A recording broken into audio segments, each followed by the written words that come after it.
तो आप इनको बता पाएंगे कि अपन बीमार होते क्यों हैं, बीमार होने के क्या कारण हैं, उसमें सबसे प्रमुख कारण क्या है, क्यों बीमार हो रहे हैं, उसके लिए आपको इस विषय में बताएंगे। आपके हिसाब से बताइए पहले, बीमारियां हम जितने अपग्रेड हो रहे हैं उतनी बीमारियां भी बढ़ती जा रही हैं, उतने अस्पताल भी बढ़ते जा रहे हैं, फिर भी हम बीमार और होते जा रहे हैं। क्या कारण है इसका? दूसरी चीज क्या है, कुछ ऐसी बीमारी हो गई नॉन क्यूरेबल हो गई जिसकी कोई मेडिसिन ही नहीं है, इस तरह की बीमारियां होना शुरू हो गई। तो आपके हिसाब से बीमारियों का क्या कारण, सबसे प्रमुख कारण क्या है, या 1 2 3 4 कौन से ऐसे कारण हैं कि अपन लोग लगातार बीमार हो रहे हैं? अभी तो हम लोगों की उम्र कम है, जैसे उम्र बढ़ती जाती है वैसे बीमारियां बढ़ती जाती है। तो कोई एक कारण, एक कारण बताइए क्या कारण है कि हम बीमार ज्यादा हो रहे हैं? खड़े हो क्यों? दिनचर्या, लाइफ स्टाइल बहुत अच्छी बात है। लाइफ स्टाइल हम लोगों की अच्छी हुई है कि खराब हुई है? खराब के कारण बीमार हो रहे हैं। ठीक है, और दूसरा कारण क्या है? सही समय पे खाना पीना ना खाना, एक ये भी कारण हो सकता है।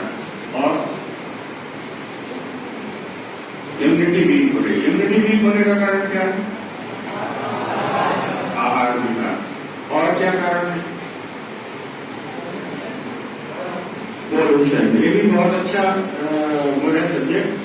पोल्यूशन भी एक बहुत बड़ा कारण है बीमारी होने का। और 3 कारण हुए, क्या अपन 3 ही कारण से बीमार हो रहे हैं?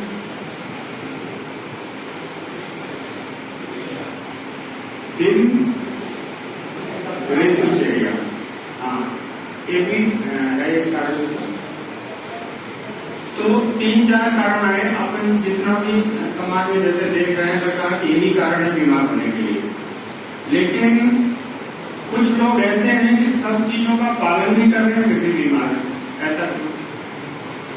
उनका खान पान भी बहुत अच्छा है, नींद सुबह जग भी रहे हैं, इससे बाद भी बीमार हो रहे हैं। अच्छा खाना भी खा रहे हैं, जैसे लोग डॉक्टर डाइटिशियन बता रहे हैं वैसे खाना भी खा रहे हैं, पानी भी पी रहे हैं, फिर भी बीमार है। इसका क्या कारण है? कुछ इसमें भी आप लोग बताएंगे। बहुत सारे ऐसे बच्चे होंगे, नींद सुबह उठते होंगे, व्यायाम भी करते होंगे, सब कुछ करते होंगे, फिर भी कोई कोई बीमारी रहती है। क्या इस विषय में कुछ बता सकते हैं? पानी का हार्डनेस से खराब होगा। पानी में ऐसा क्या चीज है खराब हो गया? पानी पोल्यूशन से पानी में क्या खराब हो गया? कौन से उसके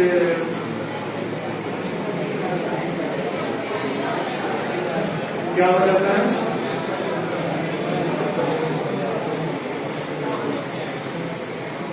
पानी में,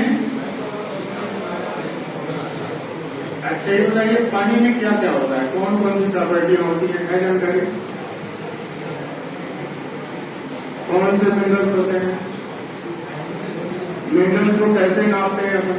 कैसे पता चला कि हमारे पानी में मिनरल्स है कि नहीं है? TDS मीटर से। TDS मीटर में अगर अपन पानी को देखते हैं और उसका TDS एक्यूरेट है तो अपन समझ लेते हैं कि इस पानी में TDS मेंटेन है, मतलब मिनरल्स हैं। अब कितना TDS होना चाहिए पीने के पानी में? कितने TDS का पानी पीना चाहिए? ये भी एक विषय है। हम तो जानते हैं कि TDS होना चाहिए, लेकिन कितने TDS का पानी पिए? WHO का कहना है कि अपन लोगों को मिनिमम 100 TDS और मैक्सिमम 200 से 300 TDS तक का पानी पीना चाहिए। जो लोग हार्ड वर्क नहीं करते हैं उनको 100 से 150 TDS का पानी पीना चाहिए। जो लोग हार्ड वर्क करते हैं 150 से लेकर 200 TDS तक, और जो बहुत ज्यादा हार्ड वर्क करते हैं जिनके पसीने लगातार 8 घंटे बहते रहते हैं तो 500 TDS तक का पानी पी सकते हैं। हम लोग इस तरह का काम करते हैं तो हमको कौन से टीडीएस का पानी पीना चाहिए? 100 से 150 टीडीएस तक पीना चाहिए। ठीक है, तो टीडीएस भी उनके वर्क पे डिफाइन करता है कि हम कौन से टीडीएस का पानी पिएंगे। सबके लिए अलग अलग टीडीएस है। जैसे मजदूर आदमी मजदूर वर्क करता है, उसको 500, 400, 500 टीडीएस का भी पानी पिएगा तो उसके जो है टॉक्सिन पसीने के द्वारा निकल जाएंगे और वो स्वस्थ रहेगा। लेकिन हम पी लेंगे तो 500 टीडीएस का पानी हमको नुकसान कर देगा और हम उसको डाइजेस्ट नहीं कर पाएंगे। लेकिन लो टीडीएस क्या नुकसान करता है? अगर आप लो टीडीएस का पानी पी रहे हैं, हाँ, उसमें क्या है कि जो भी पानी में मिनरल्स हैं वो अपने को लो टीडीएस के पानी में नहीं रहेंगे और अपन अगर पिएंगे तो प्यास तो बुझाएंगे, लेकिन जो मिनरल्स की कमी होना शुरू हो जाएगी और धीरे धीरे धीरे एक दिन में नहीं, कई दिनों कई सालों तक लगातार जब अगर पीते रहेंगे तो अपन बीमार होना शुरू हो जाते हैं। आरओ आपने अभी देखा होगा, बहुत सारे यूट्यूब में चल रहा है आरओ बहुत नुकसानदायक है। आरओ नुकसानदायक नहीं है, हम उसका एजुकेशन हमारे पास नहीं है कि हमको कितने टीडीएस का पानी पीना चाहिए, कब पीना चाहिए, जिसके कारण अपन बीमार हो रहे हैं। अब आप बताइए, सभी लोग आरओ का पानी पीते हैं, सबके घर में आरओ है, लेकिन टीडीएस मीटर किसके यहाँ है? इतने लोग हैं, हम 15,000 का आरओ खरीदे लेकिन 300 रुपए का टीडीएस मीटर नहीं खरीदे, तो कहीं न कहीं हम उसके प्रति सजग नहीं है, जिसके कारण हम बीमार हो रहे हैं। अब आरओ का काम क्या है कि उसमें पानी जाएगा तो वो टीडीएस को लगातार रिमूव करता है, कम करता जाएगा। आप अभी मैकेनिक आएगा 150 टीडीएस लेकर आइए तो धीरे धीरे अगले महीने में वो 20-20 टीडीएस कम करेगा और धीरे धीरे ऐसा हो जाएगा कि आपका 10-20 टीडीएस का पानी निकलना शुरू हो जाएगा। आप पीते रहेंगे, आपको पता ही नहीं चलेगा, बल्कि और अच्छा लगेगा पीने में, बहुत अच्छा टेस्ट लगेगा उसका, और पीते रहेंगे और धीरे धीरे जब पीते रहेंगे तो आपके जो ज्वाइंट है वो डैमेज होना शुरू हो जाएगी। तो आरओ गलत नहीं था, कहीं कहीं हमारे पास एजुकेशन नहीं था, हमने 300 रुपए का टीडीएस मीटर नहीं लिया। तो इस तरह से बहुत सारी चीजें हैं खाने में, पानी में, इनको अपन लोगों को पहले अपने ऊपर इसको वो करें, फिर हम दूसरों को बताएं ये कैसे जरूरी है। ठीक है, तो पानी हो गया, इसी तरह खाना भी है।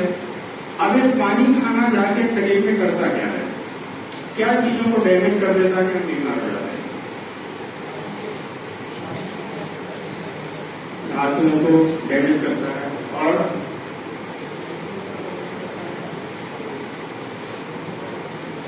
और क्या करता है? अपना शरीर काहे से बना हुआ पहले बताइए? पंच माम, माने सेलों का एक समूह है।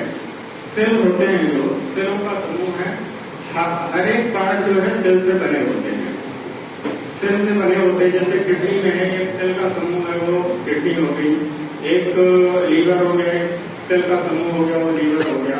इसी तरह पूरे शरीर में कितनी सेलें होती हैं लगभग शरीर में?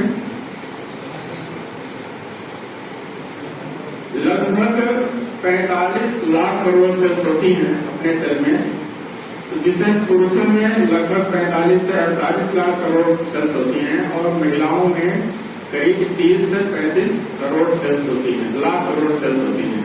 इन सेलों का समूह होता है। हर सेल में हर सेल के अंदर एक वो होता है,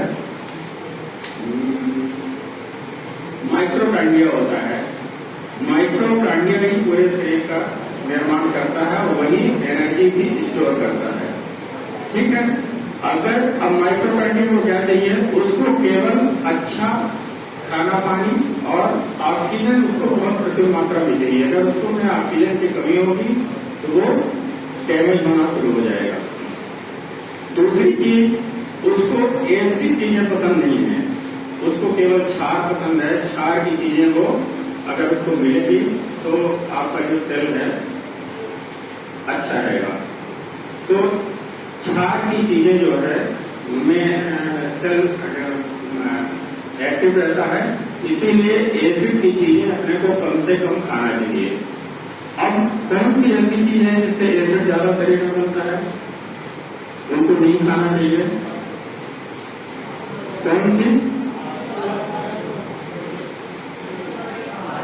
हाँ, वैसे तो सभी जो पके हुए खाने हैं, जो कुक कर खाने बॉयल करके खाया जाता है, सभी में एसिड बनता ही है। जब वो कुक होने के बाद क्या करेगा, पेट के अंदर जाएगा तो लीवर ऑलरेडी HCl रिलीज करेगा और उसको खाने को डाइजेस्ट करेगा। खाना डाइजेस्ट होने के बाद अगर HCl डिजॉल्व हो गया तो ठीक है, कुछ लोगों में डिसऑर्डर होता है, HCl डिजॉल्व नहीं होता है और एसिडिटी को बढ़ाना शुरू कर देता है। पहले एसिडिटी शरीर में रहेगी, धीरे धीरे ब्लड में मिलेगी, ब्लड में जाके जब सेल में जाना शुरू हो जाएगी तब बीमारी पैदा होना शुरू हो जाती है। इसीलिए अपने को कोशिश करना चाहिए कि पके खाने को कम से कम खाना चाहिए, कच्चा खाना ज्यादा खाना चाहिए, फ्रूट्स ज्यादा खाना चाहिए, सलाद ज्यादा खाना चाहिए, इस तरह। और नॉन एसिड चीजें जो भी है वो खानी चाहिए, ठीक है। पानी भी आपको नॉन एसिड पीना चाहिए। अब कैसे पता चलेगा कि आपके पानी में एसिड की मात्रा है कि नहीं है? अब आप बताइए, आज से 200 साल पहले आप जाइए, लोग बीमार नहीं होते थे, जबकि खाना भी अच्छा नहीं था, दवाइयां भी नहीं थी, लेकिन बीमार नहीं होते थे। आज हम लोगों का खाना भी बहुत अच्छा हुआ, पानी भी बहुत अच्छा हुआ, सब कुछ हुआ, लेकिन हम भी बीमार हैं। उसका एक बहुत बड़ा कारण है कि उस समय जो है बहुत सारे पैक आइटम नहीं थे, हम पैक चीजें नहीं खाते थे, जिसके कारण पैक में क्या होता है, मिला रहता है, वो भी शरीर में कैंसर कारक होता है, कैंसर पैदा करता है। इसीलिए पैक आइटम को भी अवॉइड करना चाहिए और नहीं खाना चाहिए। और जितने भी बाजार में लिक्विड फॉर्म में पैक आइटम आते हैं, इवन अचार तक को भी अवॉइड करना चाहिए, नहीं खाना चाहिए।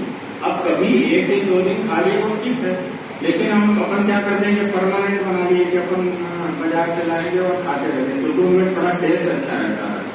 सब्जियां बाजार से लाइए, सब्जियों में क्या मिलाते हैं, सब्जी के टेस्ट को बढ़ाने के लिए वो एक केमिकल आता है, क्या अजीनोमोटो, वो मिलाते हैं तो उसका टेस्ट बढ़ जाए, वो भी कैंसर कारक होता है। तो इस तरह से अपन लोग जो खाना पीना खा रहे हैं, जिसके कारण अपन बीमार हो रहे हैं, ठीक है। इन बीमारियों को ठीक करने के लिए कुछ ही चीजें अगर आप तो जीवन में अपनाइए तो बहुत सारी बीमारियां आपकी ठीक हो सकती हैं। उसके लिए क्या है, एक सुबह आप उठिए और सुबह उठते ही आप ज्यादातर लोग क्या करते हैं, सुबह उठे ब्रश किए और थोड़ा चाय पी लिए। आपने शाम को खाना खाया, खाना खाने के बाद लीवर ने आपको एसिड रिलीज किया और खाना डाइजेस्ट हुआ, आपके आमाशय में पहले से HCl है, एसिड रखा हुआ है, आपने पुनः चाय पी ली और शरीर को फिर से एसिड को बढ़ा दिया।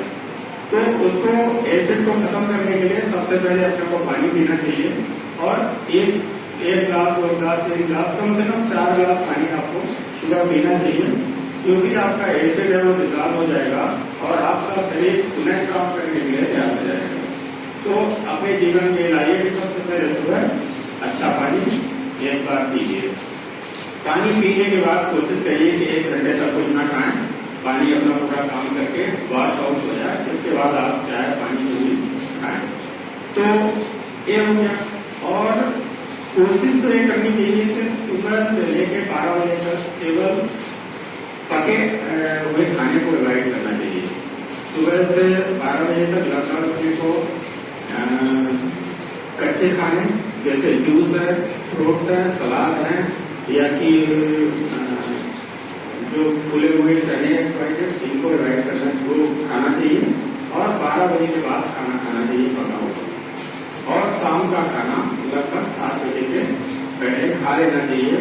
अगर इस तरह अपनी दिनचर्या को रखते हैं तो बहुत सारी बीमारियां इस तरह से एक्चुअल हम लोग उन बीमारियों में काम कर रहे हैं जो बीमारी नॉन क्योरेबल है, नहीं ठीक होने वाली है। जैसे किसी का कैंसर हो गया, आजकल एलोपैथ में और इसमें कोई भी उसकी दवाई नहीं है, कैंसर हो गया तो हेमांचलिक ठीक नहीं होने वाला। लीवर अगर डैमेज हो रहा है, किडनी डैमेज हो रही है तो फिर रिकवर नहीं होते। लीवर के लिए एक ट्रांसप्लांट कराइए, किडनी के लिए आपको डायलिसिस कराइए और कैंसर के लिए आप क्या कराते हैं, कीमोथेरेपी। कीमोथेरेपी क्या करती है, केवल आपके जब कीमो होता है तो सेल को क्या करती है कि सेल को और कैंसर सेल को और अपने सेल को दोनों को मार तो धीरे धीरे क्या होगा, जब 2, 4, 6, 10 बार कीमो होगा तो अपने सेल भी खत्म हो जाएंगे और कैंसर के भी सेल खत्म होंगे और धीरे धीरे व्यक्ति भी खत्म हो जाता है। तो केवल टाइमिंग बढ़ाया जा सकता है उसमें, बाकी चीजें उसमें इलाज नहीं की जा सकती। ठीक है, तो हम केवल जल चिकित्सा से कैसे अपन स्वस्थ रह सकते हैं और दूसरे को स्वस्थ कर सकते हैं। जल चिकित्सा में यह है कि आपकी अगर किडनी डैमेज है तो आप लगातार अगर अच्छी जल चिकित्सा करते हैं तो किडनी भी ठीक होती है, लीवर भी ठीक होता है और कैंसर जैसे बीमारी भी ठीक हो रही है। उसमें करना क्या है कि आपको जो सुगर पानी पीना है वो नॉन एसिडिक वाटर होना चाहिए। अब नॉन एसिडिक वाटर कहाँ मिलेगा, कैसे मिलेगा, ये आपको देखना है। जो भी प्राकृतिक स्रोत हैं, जहाँ जमीन में जहाँ पे आदमी रहता है उससे ऊपर के जितने स्रोत हैं वहां से जो पानी निकलता है वो सभी नॉन एसिडिक वाटर होते हैं। जैसे गंगा प्रमुख से निकलती है, पहाड़ से निकलती है, तो वहां से आप पानी को वहां से करेंगे तो नॉन एसिडिक वाटर करेगा, उसमें एसिड की मात्रा बिल्कुल नहीं रहेगी। लेकिन जैसे धीरे धीरे वो गंगा यहाँ से आके और ऋषिकेश तक आती है, ऋषिकेश के बाद आगे जाती है तो लगातार उसमें नाले और वो मिलते जाते हैं, फिर वो एसिड फॉर्म में आ जाती है। इसी तरह जितने भी आप पहाड़ों से पानी निकल रहा है, कुछ स्रोतों से जहाँ निकल रहे हैं, जहाँ इस तरह के पानी निकलते हो नॉन एसिडिक वाटर कहते हैं, उनका आपको उपयोग करना है। लेकिन अब विषय ये है कि मिलेगा कहाँ, रहे पर यहाँ रहे तो पानी वहाँ कैसे मिलेगा, ये चीज रहती है। तो उसके कुछ सारे तरीके हैं कि आप एसिड वाटर, अगर एसिड की मात्रा है उसको हटा सकते हैं। एसिड हटाने के लिए क्या तरीके हैं आपके पास, पानी को कैसे हटा सकते हैं? कॉपर से एसिड हट जाएगा, कैसे करेगा? कॉपर एसिड नहीं कर पाएगा, कुछ चीजें करेगा, उसमें मिनरल मिला देगा, लेकिन पानी से एसिड की मात्रा हटाने के लिए केवल एक तरीका है, इलेक्ट्रोलाइसिस। इलेक्ट्रोलाइसिस पढ़ेंगे आप लोग, 9वीं 10वीं में था। इलेक्ट्रोलाइसिस में क्या होता है कि पानी का सूत्र क्या होता है, H2O है ना, H2O है, माने 2 भाग हाइड्रोजन है और 1 भाग ऑक्सीजन है। तो उसको क्या होता है, जब इलेक्ट्रोलाइसिस होता है पानी में, इलेक्ट्रोलाइसिस होते हुए पानी के बांड को ही इलेक्ट्रोलाइसिस, जब प्लेट से पानी गुजरता है वहां करंट, एक निश्चित करंट दिया जाता है, तो वहां से पानी का बांड टूट जाता है। बांड कैसे टूटता है, हाइड्रोजन अलग हो जाएगा और ऑक्सीजन अलग हो जाता है। जब हाइड्रोजन और ऑक्सीजन अलग होता है तो पानी कैसे नॉन एसिडिक कैसे होता है, कुछ है इसके बारे में आइडिया आप लोगों ने पढ़ा है? बहुत सही। उसमें क्या होता है कि जब इलेक्ट्रोलाइसिस होता है तो एक तरफ एनोड रहता है, एक तरफ कैथोड रहता है ना। प्लेट में ही अपन एक तरफ माइनस करंट देते हैं, एक तरफ प्लस करंट देते हैं। जैसे पानी वहां से गुजरेगा जितने पानी के माइनस आयन होंगे वो प्लस की तरफ चले जाएंगे और प्लस आयन जो होंगे वो माइनस की तरफ चले जाएंगे। साथ में तो ये तो मिनरल को बाइफरकेट करता है इलेक्ट्रोलाइसिस तरीके से, मिनरल आपके अलग अलग हो गए। दूसरा क्या करता है, तो बांड को जब तोड़ता है तो हाइड्रोजन को अलग कर देता है, ऑक्सीजन को अलग कर देता है। हाइड्रोजन का परमाणु क्रमांक मिलता है 1 है, ऑक्सीजन का मिलता है 8 है ना। तो जब इलेक्ट्रोलाइसिस होती है तो फ्री रेडिकल होके ऑक्सीजन के 8 इलेक्ट्रॉन घूमना शुरू कर देते हैं और हाइड्रोजन के 2 इलेक्ट्रॉन घूमना। जब पानी में घूमते रहते हैं इलेक्ट्रॉन तो क्या होता है कि ऑक्सीजन पॉजिटिव आयन है और हाइड्रोजन नेगेटिव आयन है। इस करता क्या है कि इसमें 7 इलेक्ट्रॉन जो है ऑक्सीजन के और 1 हाइड्रोजन के लेके -2h बना देता है, जो हाइड्रोक्सिल आयन हो जाता है, वो अपने आप में पानी एल्कलाइन कर देता है। और एक साथ जो ऑक्सीजन बनता है वो इलेक्ट्रोलाइसिस होते समय वो ऑक्सीजन हुआ रहता है तो पास आउट हो जाता है, उड़ जाता है। तो अपने आप को तरीके को हेल्पलाइन कर लेता है। इसके कुछ बहुत सारे इंस्ट्रूमेंट हैं, इस तरह कर सकते हैं कि आप इलेक्ट्रोलाइसिस करते हो पानी को आप बना सकते हैं। लेकिन सबसे अहम है कि पानी में कौन कौन से ऐसे मिनरल्स हैं जो अपने शरीर के लिए फायदेमंद हैं, वो देखना है। पानी में जैसे आपने बताया था एक तो पीडीएस होना चाहिए। दूसरी चीज है और पानी में क्या होती है,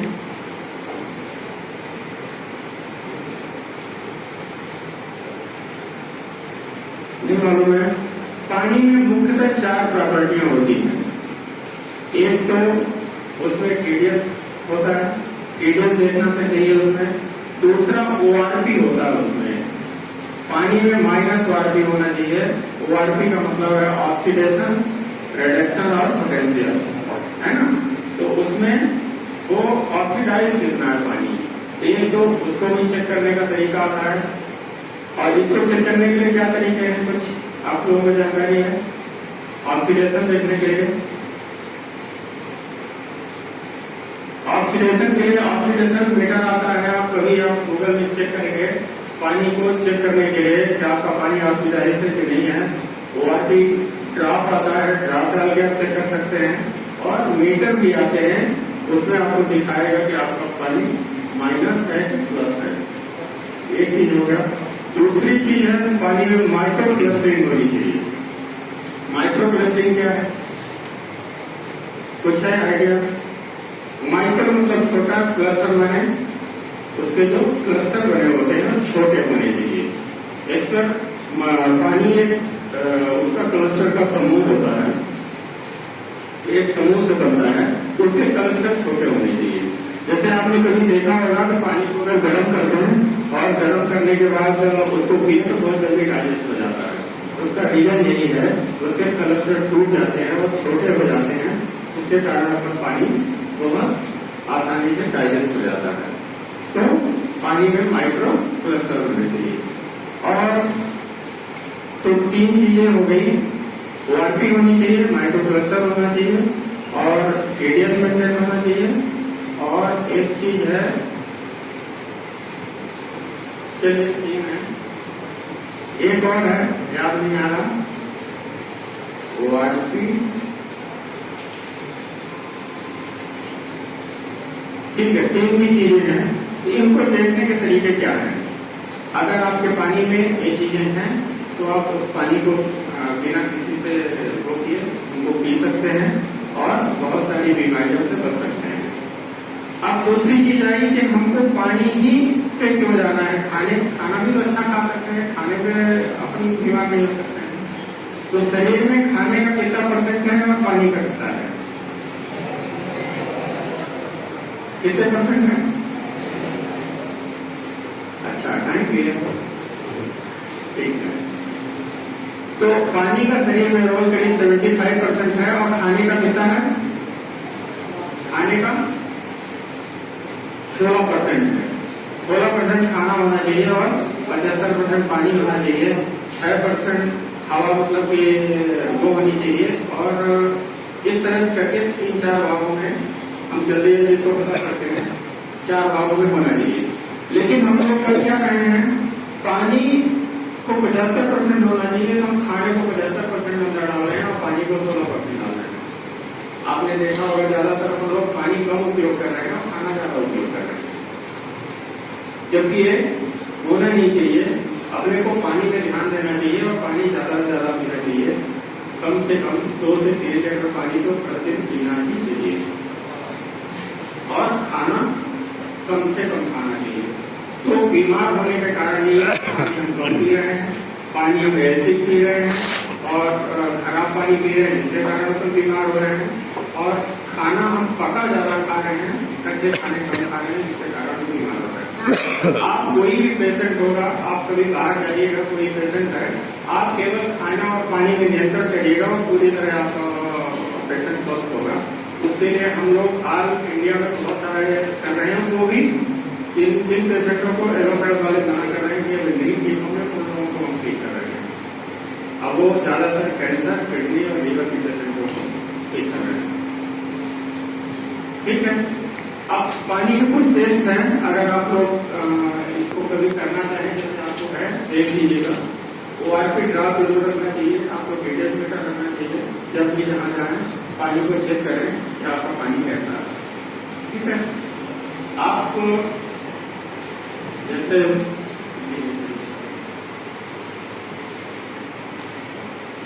पानी में 7 से कम pH का पानी आप पी रहे हैं तो आपके लिए नुकसानदायक है, अगर 7 से ऊपर का पी रहे हैं तो फायदेमंद है। कोई भी पानी जो पी रहे हैं आप चेक करें आपका पानी कैसा है। कोई लिया पानी, आपके पास पानी है,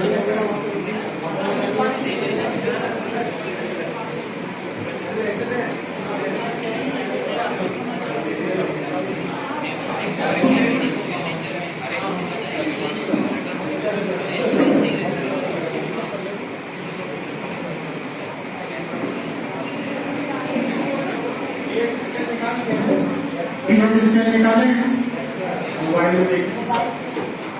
इस पानी का जो कलर होगा, एक pH ग्राफ है, आप जो डालेंगे जो कलर होगा उस pH का पानी आप उपयोग कर रहे हैं। अगर आप 7.5 से कम pH का पानी उपयोग कर रहे हैं तो आपके सेल को धीरे धीरे डैमेज करेगा। अगर 7.5 से ऊपर का कर रहे हैं तो आपको वो फायदा करेगा।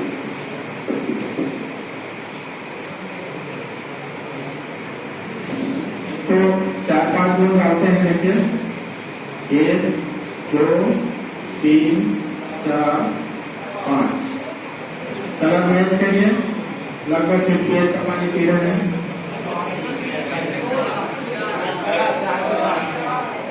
4 pH का आप देखिए, उसमें 4 में दिया होगा,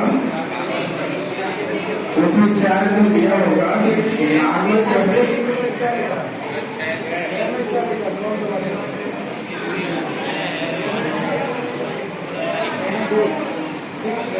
कम से कम 7 pH का पानी तो पीना ही चाहिए। 7 से अगर कम का पी रहे हैं तो कहीं न कहीं आपको बीमारी की ओर फेर रहा है।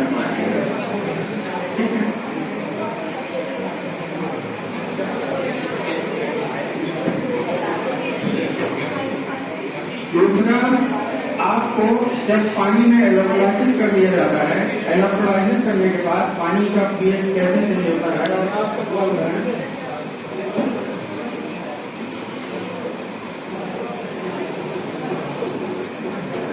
इसमें देखिए, क्योंकि इलेक्ट्रोलाइसिस होने के बाद पानी कुछ भी इसमें मिला नहीं है, केवल इलेक्ट्रोलाइसिस हुआ है और पानी का इसका अपने आप pH देखिए 1 2 3 4 5।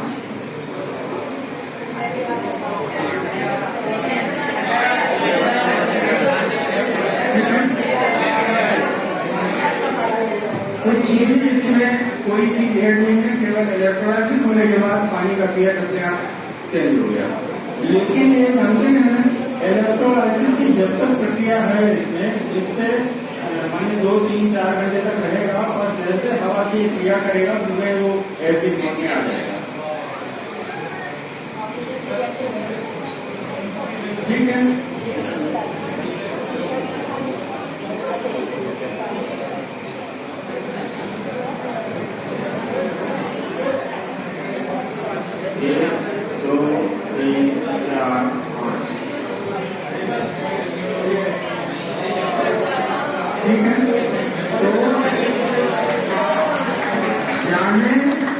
जाने ना जाने हम लोग कहीं न कहीं गलतियां कर रहे हैं, जिसके कारण हम बीमार हो रहे हैं। और एक बहुत बड़ा कारण है, ऐसा नहीं, हम कम से कम इस समय 2000 पेशेंटों को इसका दिए हैं, जिन एलोपैथ उन्होंने मना कर दिया कि कभी ठीक नहीं हो सकते, हम लोग उनको ठीक कर रहे हैं।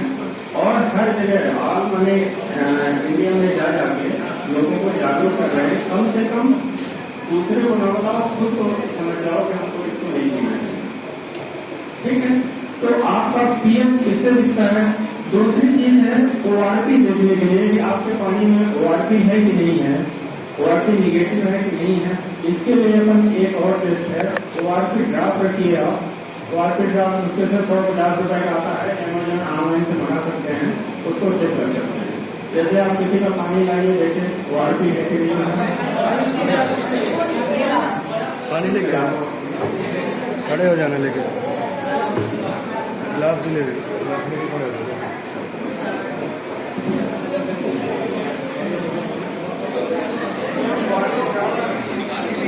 ORP ग्राफ है, आप इसको गूगल में आप सर्च करेंगे तो आपको दिखेगा ORP ग्राफ। इसको केवल एक नोट डालिए, अगर पानी के कलर को चेंज कर देगा, ये पानी के कलर को चेंज कर देता है तो इसमें हाइड्रोजन जो है एक्टिव फॉर्म में है और उसकी ORP निगेटिव है। अगर चेंज नहीं कर रहा है तो उसका जो हाइड्रोजन है वो एक्टिव फॉर्म में नहीं है। एक नोट डालते हैं इसको, कोई कलर चेंज किया नहीं किया, मतलब ये जो हाइड्रोजन एक्टिव फॉर्म में नहीं है और इसमें कोई कलर चेंज नहीं हुआ है। दूसरा इस पानी में लेंगे,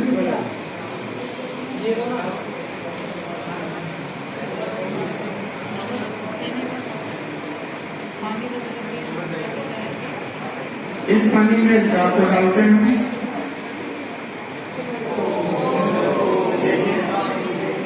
इस बात को साबित करता है। और आप ऐसा नहीं है कोई जादू है, आप गूगल में देखेंगे जो भी नेचुरल वाटर है जो जैसे उनमें आपको अब ये है कि हम लोगों के एजुकेशन में है नहीं, इसलिए आपको उसकी जानकारी नहीं हो पा रही है, इसलिए आपको लोग बता रहे हैं। देखिए केवल अब इस पानी को आप रख दीजिए और 2-3 घंटे बाद पानी पूरा वाइट हो जाएगा। जैसे ऑक्सीडाइज होगा हवा से, वो क्या करेगा कि हवा से ऑक्सीजन के इलेक्ट्रॉन लेके पूरा वो H2O में कन्वर्ट हो जाएगा और फिर से वो नानो पोजिशन पे आ जाएगा। तो अगर अपन इलेक्ट्रोलाइसिस पानी को पीते हैं और तुरंत उसमें कॉन्टेक्ट में तुरंत आप कराइए उसको इलेक्ट्रोलाइसिस और पीजिए तो बहुत सारी बीमारियां अपने आप ठीक हो गई। ठीक है, तो और बहुत सारा है क्योंकि आपके पास भी समय हो गया है, बहुत सारे हैं। जैसे आप लोग किसी को कोलेस्ट्रॉल